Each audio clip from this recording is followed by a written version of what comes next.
สบายดีเนาะท่านผู้ชมมื้อนี้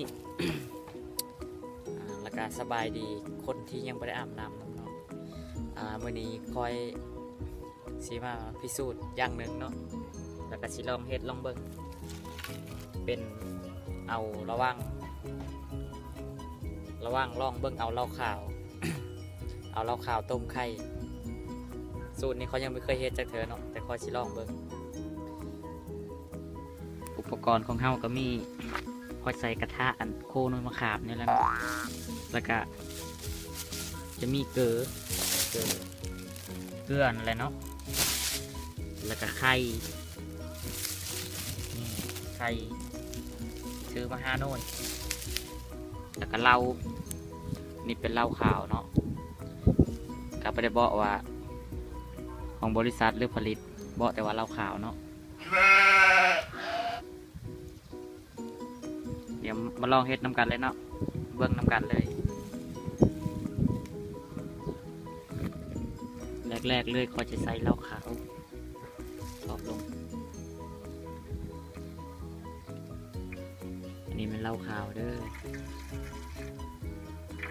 ประมาณนี้เนาะ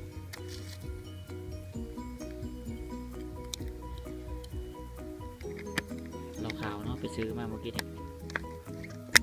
แล้วก็มีไข่ก็จะเอาเกลือลงกล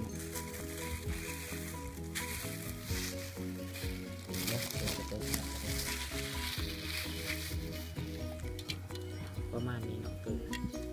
จะลายพวก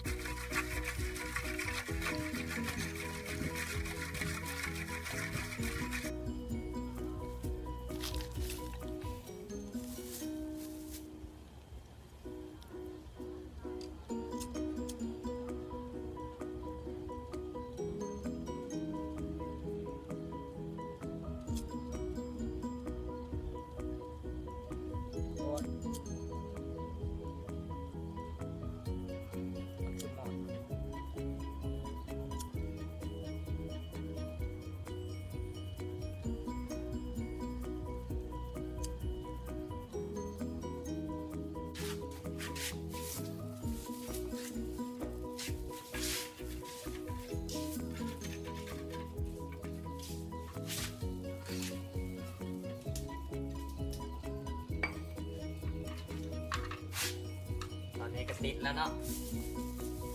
ลองตกให้ว้าว3 หน่วยเมื่อกี้นี้ เห็นอยู่เนาะลมแห้งคนเนาะปิ้งเลยนะไม่ได้ไหม้เลยนะ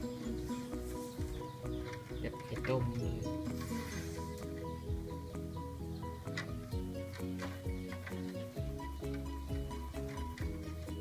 ดำๆหน่อยนึงเด้อ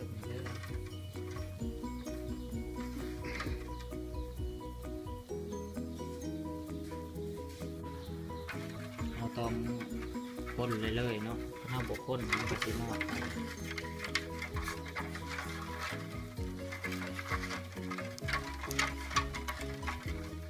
จะเฮ็ดจนกว่าเราสิแห้ง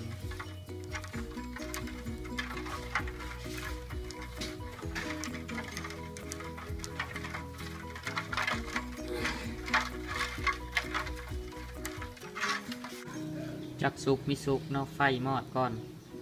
ชิลองแกะบางหน่อยหนึ่งก่อนแกะบางหน่อยหนึ่ง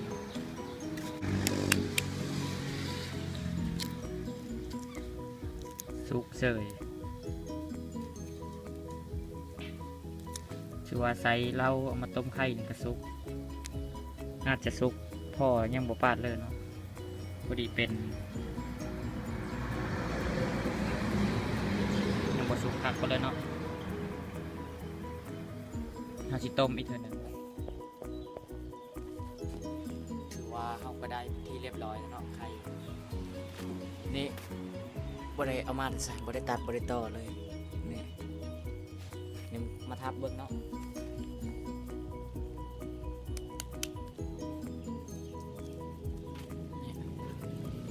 สุกจะดีเลยถือว่าได้ผลอยู่เนาะ เนี่ยรสชาติจะเป็นโนโน่แบบเดียวกับโคน้อยมะขามเลยเปลี่ยนแบบไฟไหม้จังหน่อย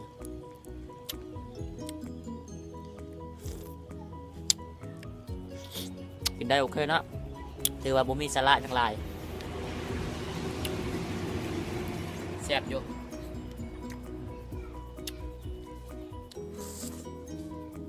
แซ่บโอเคกินแล้วดีต่อสุขภาพแน่นอน